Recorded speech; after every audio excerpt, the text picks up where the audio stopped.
सभी श्रोताओं का हार्दिक अभिनंदन। लीजिए सुनिए हिंदी लोक कथा तीन पुतले। महाराजा चंद्रगुप्त का दरबार लगा हुआ था। सभी सभासद अपनी अपनी जगह पर विराजमान थे।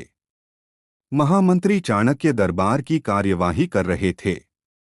महाराजा चंद्रगुप्त को खिलौनों का बहुत शौक था। उन्हें हर रोज एक नया खिलौना चाहिए था। आज भी महाराजा के पूछने पर कि क्या नया है, पता चला कि एक सौदागर आया है और कुछ नए खिलौने लाया है।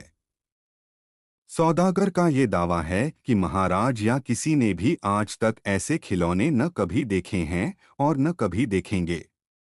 सुनकर महाराज ने सौदागर को बुलाने की आज्ञा दी। सौदागर आया और प्रणाम करने के बाद अपनी पिटारी में से तीन पुतले निकालकर महाराज के सामने रख दिए और कहा कि अन्नदाता, ये तीनों पुतले अपने आप में बहुत विशेष हैं। देखने में भले एक जैसे लगते हैं मगर वास्तव में बहुत निराले हैं। पहले पुतले का मूल्य 1,00,000 मोहरे हैं, दूसरे का मूल्य 1,000 मोहरे हैं और तीसरे पुतले का मूल्य केवल 1 मोहर है। सम्राट ने तीनों पुतलों को बड़े ध्यान से देखा। देखने में कोई अंतर नहीं लगा, फिर मूल्य में इतना अंतर क्यों? इस प्रश्न ने चंद्रगुप्त को बहुत परेशान कर दिया। हार के उसने सभासदों को पुतले दिए और कहा कि इनमें क्या अंतर है, मुझे बताओ।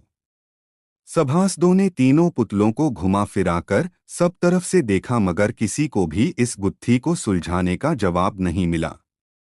चंद्रगुप्त ने जब देखा कि सभी चुप हैं तो उसने वही प्रश्न अपने गुरु और महामंत्री चाणक्य से पूछा। चाणक्य ने पुतलों को बहुत ध्यान से देखा और दरबान को 3 तिनके लाने की आज्ञा दी। तिनके आने पर चाणक्य ने पहले पुतले के कान में तिनका डाला।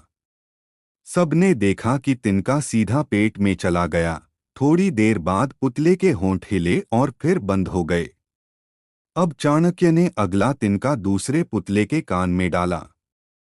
इस बार सबने देखा कि तिनका दूसरे कान से बाहर आ गया और पुतला ज्यों का त्यों रहा। ये देखकर सभी की उत्सुकता बढ़ती जा रही थी कि आगे क्या होगा। अब चाणक्य ने तिनका तीसरे पुतले के कान में डाला।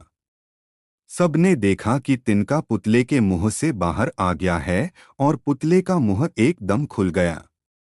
पुतला बराबर हिल रहा है, जैसे कुछ कहना चाहता हूं।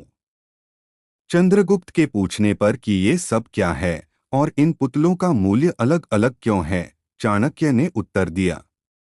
राजन, चरित्रवान सदा सुनी सुनाई बातों को अपने तक ही रखते हैं और उनकी पुष्टि करने के बाद ही अपना मुंह खोलते हैं।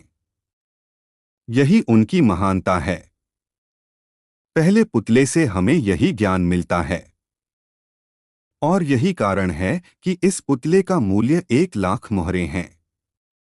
कुछ लोग सदा अपने में ही मग्न रहते हैं, हर बात को अनसुना कर देते हैं। उन्हें अपनी वाह वाह की कोई इच्छा नहीं होती। ऐसे लोग कभी किसी को हानि नहीं पहुंचाते। दूसरे पुतले से हमें यही ज्ञान मिलता है और यही कारण है कि इस पुतले का मूल्य 1,000 मोहरे हैं। कुछ लोग कान के कच्चे और पेट के हल्के होते हैं।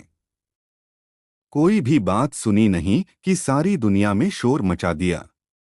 इन्हें झूठ सच का कोई ज्ञान नहीं, बस मुंह खोलने से मतलब है। यही कारण है कि इस पुतले का मूल्य केवल 1 मोहर है।